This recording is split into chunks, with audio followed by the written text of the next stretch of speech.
Inequality in U.S. education.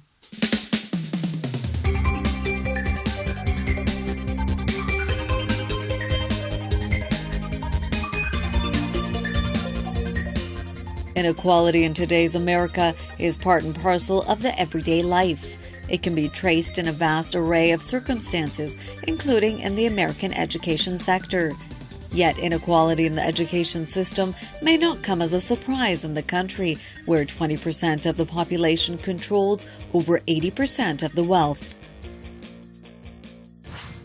If we look at inequality in access to particular careers, inequality in income and wealth, inequality in the nature of political participation, all those things are mitigated by equalizing the skills that education produces, not only the academic skills, but the dispositions. With the growing economic inequality, families are affected and children are consequently victimized, in part at schools and universities. Inequality in education is specifically harmful as it embeds the sentiment within children during the years of mental growth.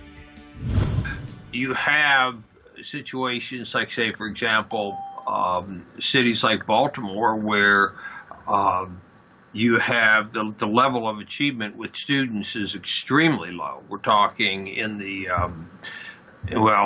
where very few students are even beginning to be proficient in math or something like that.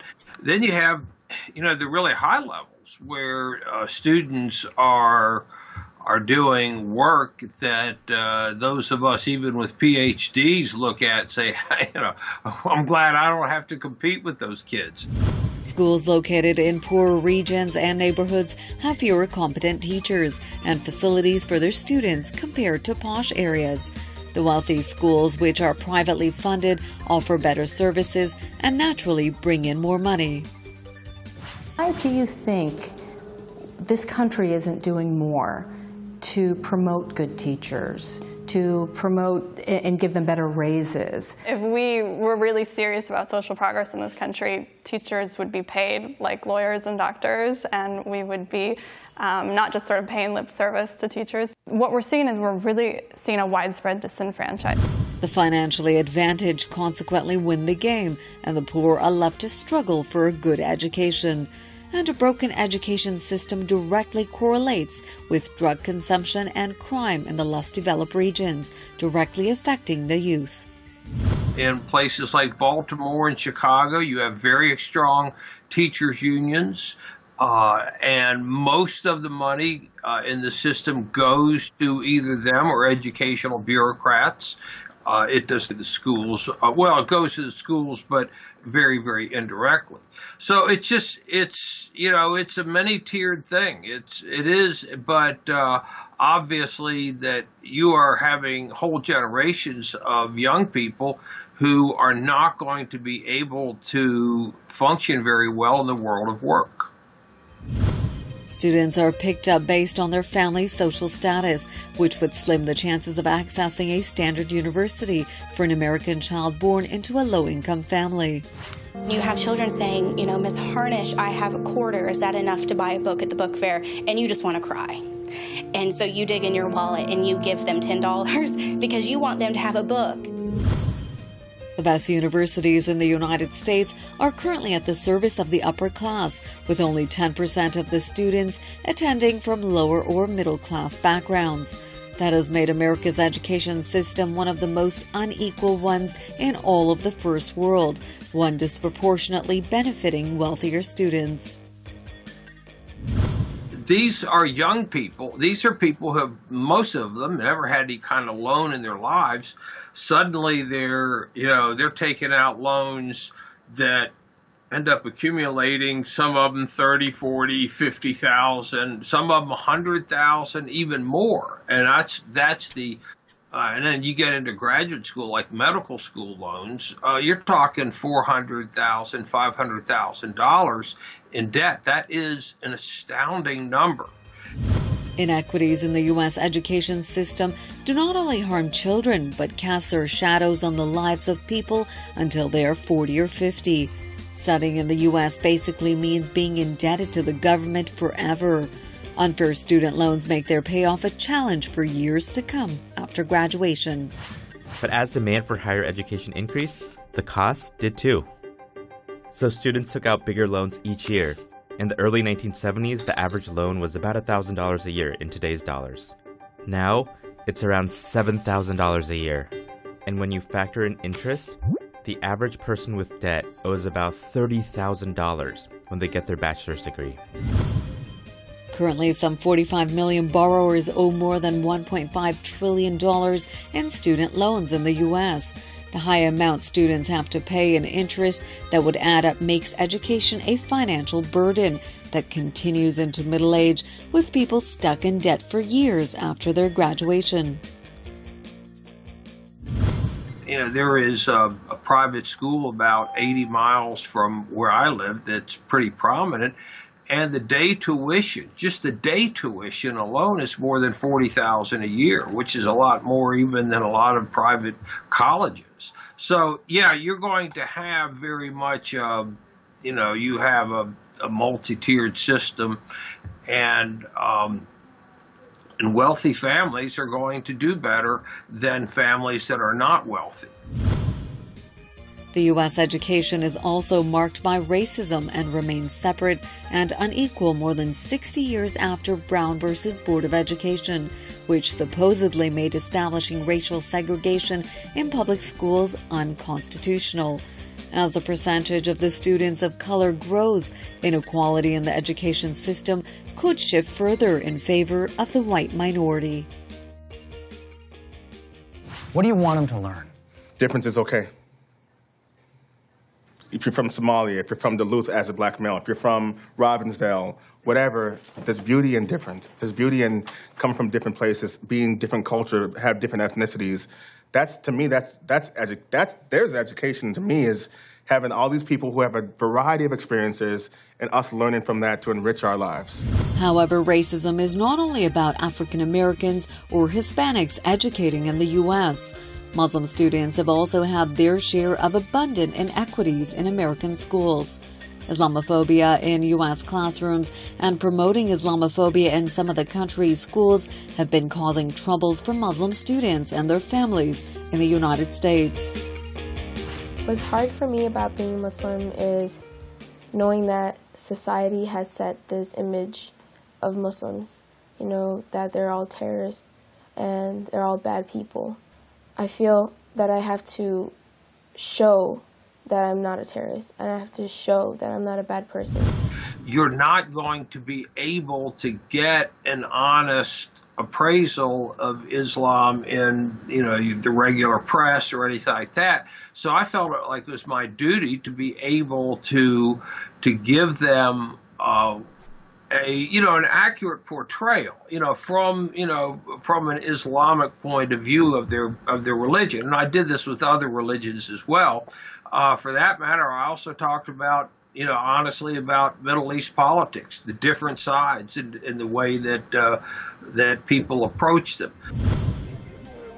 The plight of Muslim students in the U.S. is even harsher for women with hijab. They are often subject to various forms of harassment in public, involving cases in which the assaulter tries to remove their hijab. The last day of my 8th grade year, I was just going home, and then this boy, I think he was a year younger than me, he pulled off my hijab. And at the time, I was wearing a longer one, so it was more easy to kind of pull off from the back. And then I also had a pin underneath to hold it in place, and then that kind of came loose. So at the time, I was trying to think of 5 different things at one time, trying to get the pin to not stab me in the neck and then turn around to see who this kid is. Muslim students frequently get slurred from racists, calling them terrorists. Racial profiling and harassment of Muslim students is part of the broader issue of Islamophobia in America, a phenomenon that has been on the rise recently with white nationalists and other anti-Muslim groups unashamedly speaking out about their sentiments. I don't think that the U.S. schools themselves are, I think if if anything, they're less Islamophobic than they were even 20 years ago, and certainly before what happened in what we call 9/11 in the United States. So I don't think that's really is much of a problem. I think in general, secularists don't handle religion very well.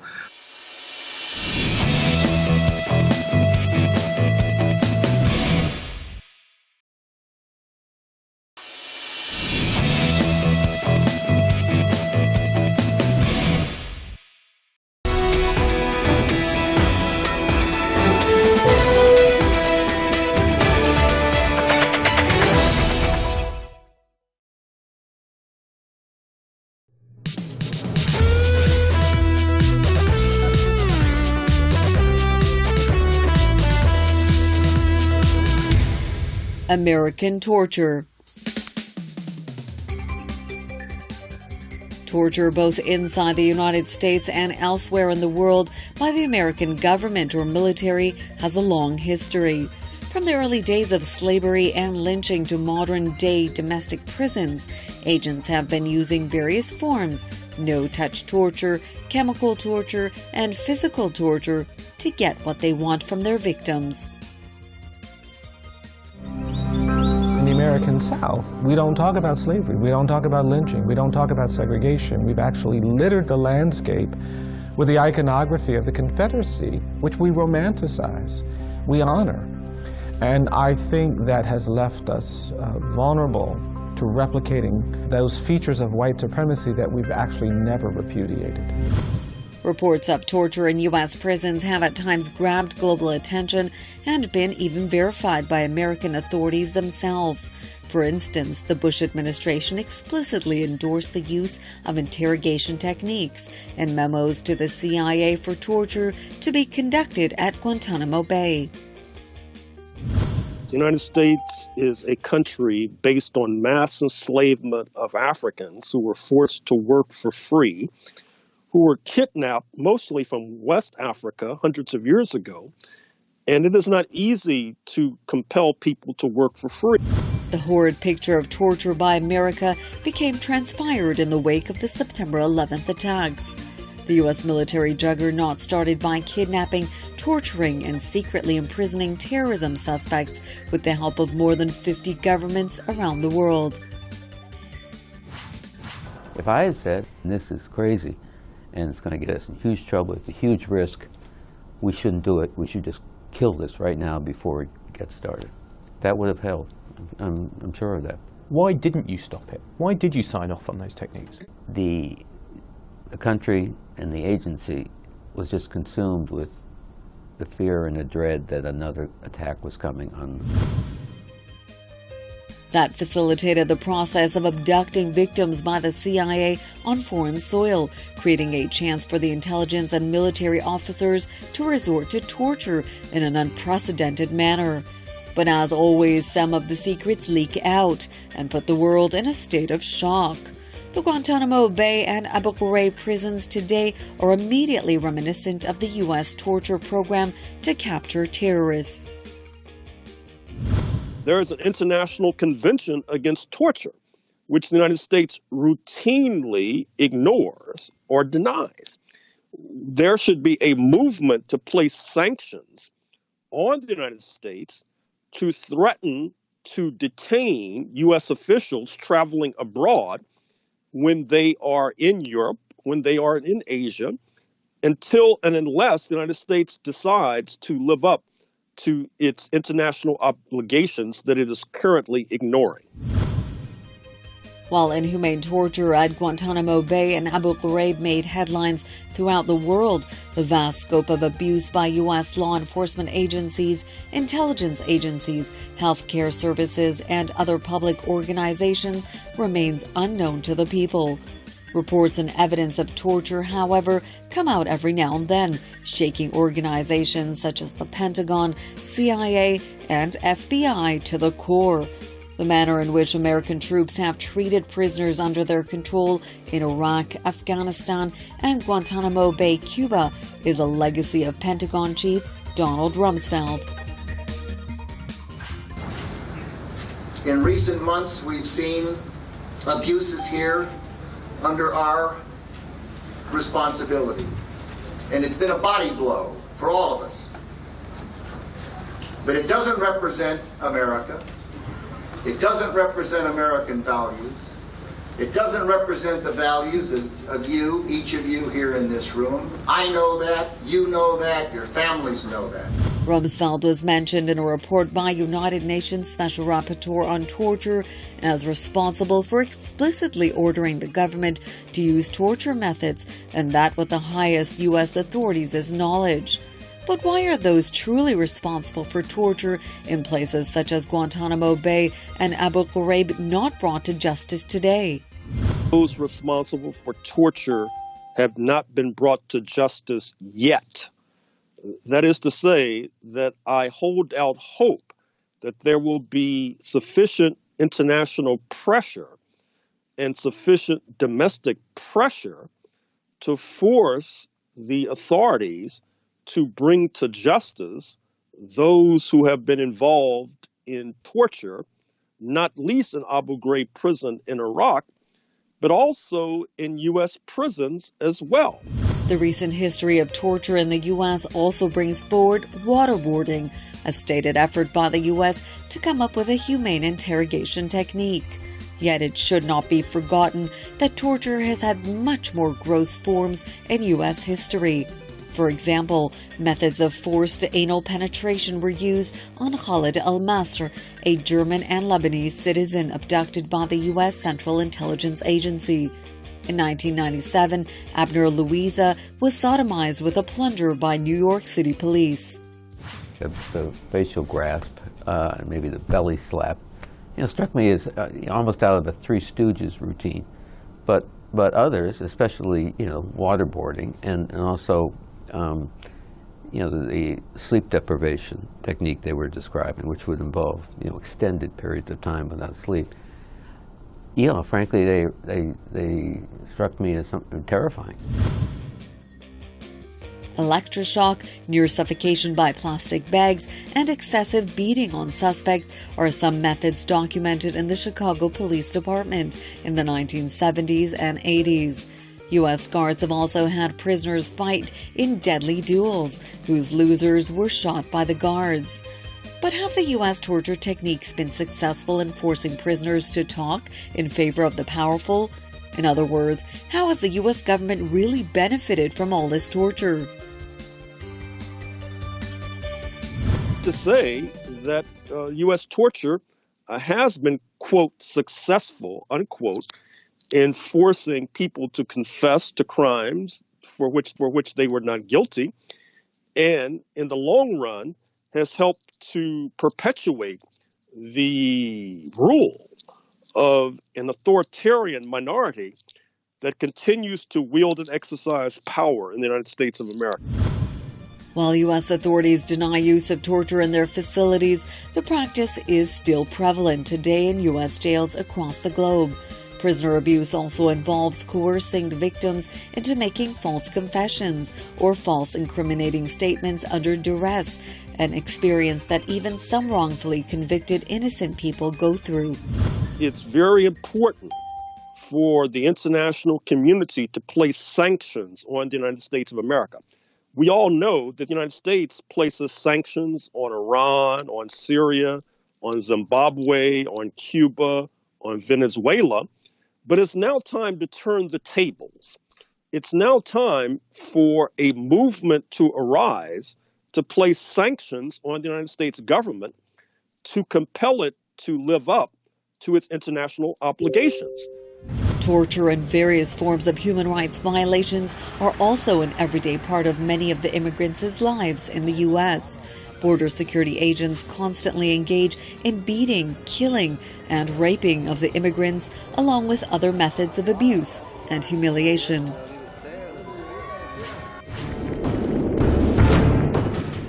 The CIA torture program. February 5, 2008. The CIA publicly admits for the first time that it used waterboarding on terrorism suspects. CIA Director Michael Hayden tells Congress the agency used the brutal tactic to force suspects to talk. It's a very difficult decision. It is not something that we are comfortable making public because this entire program, although briefed fully to the committee, it's covert action. Waterboarding, which simulates the sensation of drowning, is outlawed under the UN Convention Against Torture. The suspects were rounded up in the wake of the 9/11 attacks upon orders from President George W. Bush. Why is waterboarding legal, in your opinion? Because the lawyer said it was legal. It said it did not fall within the Anti-Torture Act. I'm not a lawyer, but you got to trust the judgment of people around you, and I do. You say it's legal, and the lawyers told me. Yeah. The CIA and the White House have gone to great lengths to block an investigation by the Senate Intelligence Committee. The full 6,700-page report still remains classified, but a summary of it was released in 2014 after years of lawsuits. It details how the CIA captured suspects and sent them to secret black sites around the world to be tortured. The Senate panel also found that the spy agency lied to Congress and the public in testimony and meetings. There was global backlash against the United States. Waterboarding is torture?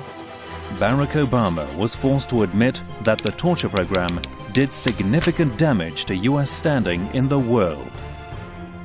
Human rights groups and activists have called for top CIA officials to face prosecution. What will happen to the torture program under President Donald Trump? I would bring back waterboarding, and it'd make it a hell of a lot worse. I would absolutely bring back waterboarding, and if it's going to be tougher than waterboarding, I would bring that back.